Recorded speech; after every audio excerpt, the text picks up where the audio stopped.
60% das empresas já demitiram pessoas por causa de IA. E esse número é da Harvard Business Review.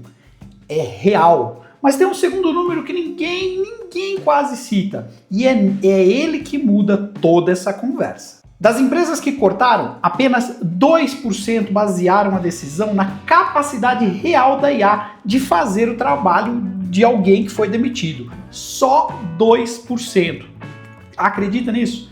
Os outros 58% demitiram por uma outra coisa, e não por dado, não por evidência, eles demitiram por um único motivo: pânico. Fica até o final porque eu vou te mostrar a engrenagem de incentivos que alimenta esse pânico e por que o líder técnico é a única pessoa na sala que pode interromper este ciclo.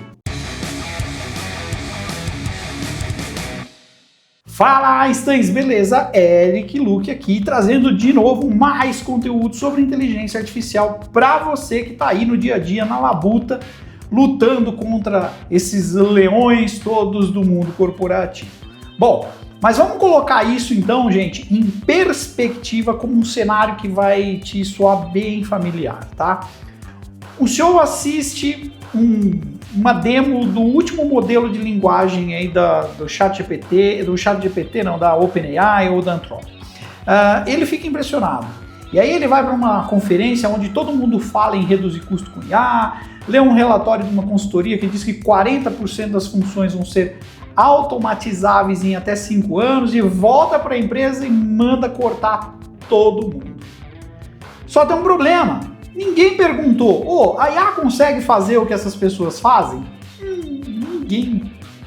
Ninguém testou, ninguém mediu, ninguém criou um piloto controlado para validar se a tecnologia estava no contexto real daquela operação, entrega o que um ser humano treinado entrega, nada. Simplesmente manda cortar. E aí, o que aconteceu foi muito mais simples, mas muito mais grave. Alguém com poder de decisão assistiu um PowerPoint convincente e tomou uma decisão de cortar pessoas, com base em uma apresentação de produto. Simples assim. Bom, isso não é estratégia, é demissão por PowerPoint. E a tese aqui é direta. Quando 98% das decisões de corte não tem base na capacidade real da tecnologia, o problema não é a IA, o problema é a ausência de critério de quem está decidindo. Bom, e para entender como que a gente chegou aqui, preciso te dar uma imagem geral. Imagina um general que recebe um relato de que tem um terremoto e esse terremoto está a caminho com toda a força. Ele então simplesmente não checa o sismógrafo, não consulta a equipe técnica, nada. Não pede dados, nada. Ele só ouve um rumor, olha pelaquela janela, vê que todos os outros generais nas cidades vizinhas já começaram uma evacuação e ordena a evacuação imediata. E imagina o caos. Metade da população sai. Cara, custos enormes. Logísticas, então, família vai perder casa, vai sair por semanas. A economia local vai entrar em colapso temporário. Imagina isso. E quando alguém finalmente vai até o sismógrafo e checa, descobre que o tremor era de 2 na escala Richter. Imperceptível. Você não sentiria nem se estivesse parado no epicentro. Mas o general fez o discurso, já comprometeu o recurso, já moveu família e agora ele não pode voltar atrás. Aliás, porque se ele voltar atrás e admitir esse erro, vai custar muito mais do que manter essa ficçãozinha aí, né? Então ele dobra a aposta. O próximo tremor vai ser muito maior. Melhor continuar evacuando. Bom, essa aqui é a lógica que está governando as decisões de headcount de IA exatamente nesse momento. E o que torna isso muito mais perigoso não é bem a decisão em si, é o fato de que ninguém está checando o abençoado do sismógrafo. E se você lidera a tecnologia ou o produto e quer análise sóbria sobre essas decisões de IA, sem hype, sem guru, sem promessa fácil, se inscreve aqui no canal. Toda semana eu vou trazer esse tipo de conversa aqui pra gente, beleza? Bom, agora pensa o seguinte, se você é CTO, Head de Engenharia, Head de Produto, não interessa, você está numa posição particularmente desconfortável, porque você é a pessoa que deveria ter levantado a mão. Você é quem tem o conhecimento técnico para dizer, opa, peraí, antes de cortar 200 pessoas, vamos testar se a IA realmente faz o que ela promete, né? Vamos rodar um piloto. Eu, particularmente, trabalho com IA o dia inteiro, com um monte de coisas. Então, eu penso desta forma. Então, vamos medir primeiro, vamos comparar output, qualidade, custo total de operação e, né, só então vamos decidir. Mas você também sabe o que acontece quando levanta essa mão, né? Se você questiona os cortes, a leitura política imediata é assim, ó, pô, ele tá resistindo à inovação, ele tá protegendo o time dele, ele não quer mudar, você já virou um obstáculo, o old school, certo? É aí que mora o perigo, tá? E se você aceitar isso, ó, de boca fechada, você sabe tecnicamente que está sendo cúmplice de algo que não tem fundamento. Você sabe que ninguém tentou, mas o custo político de falar e deixar é muito maior do que de ficar quieto, pelo menos no curto prazo. Porque no médio prazo, o custo aparece. E aparece de formas que ninguém coloca em planilha, beleza?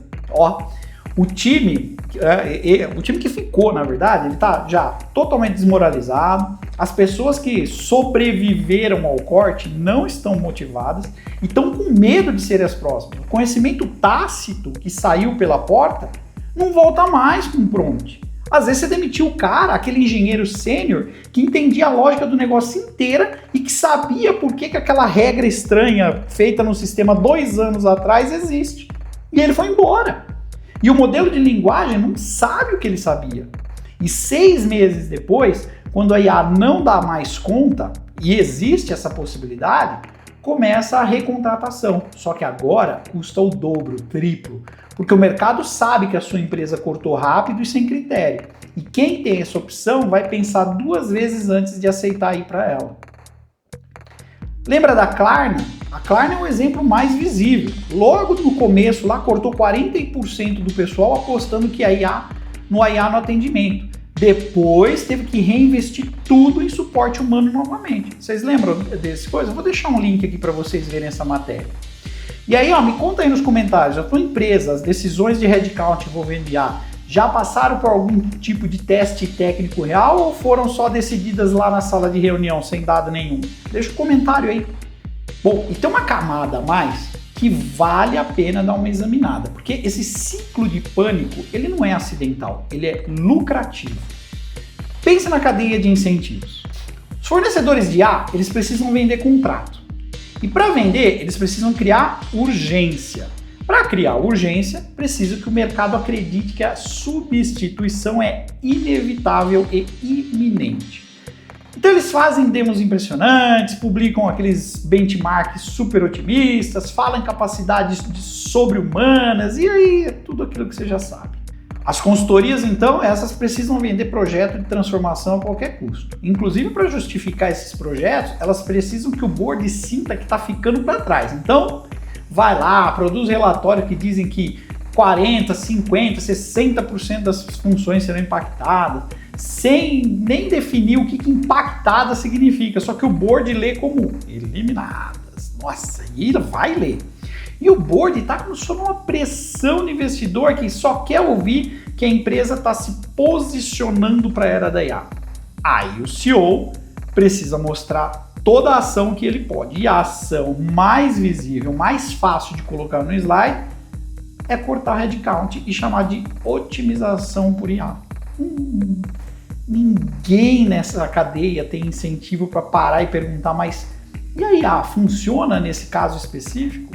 Pensa o seguinte, o fornecedor, ele não pergunta porque ele quer vender. A consultoria não pergunta porque ela quer o projeto. O board não pergunta porque ele tem a narrativa. E o CTO, que é o único com a competência técnica para fazer essa pergunta, ele está lá espremido entre um circuito político, um custo político de falar e um custo operacional de ficar quieto. E a cidade continua lá, evacuando, né, gente? O general tá lá.